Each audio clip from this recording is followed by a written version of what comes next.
Start.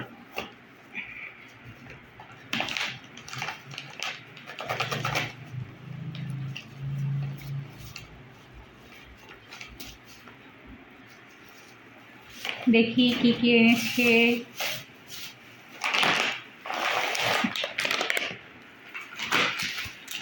হলুদের গুঁড়ো, রসুন, পেস্ট, আটা এনেছে এসিআই এর। আমি ব্লগিং শুরু করেছি। ও এটার মধ্যে চাল।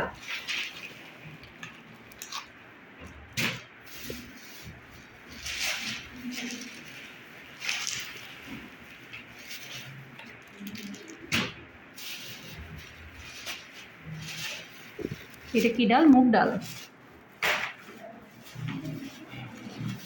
হচ্ছে আদা চা খাওয়ার জন্য, আর এই হচ্ছে ভীম, আর বাকিটা হচ্ছে চাল আনা হয়েছে, আলু আনা হয়েছে, পেঁয়াজ আনা হয়েছে, সেগুলো অন্য জায়গায়। শেষ।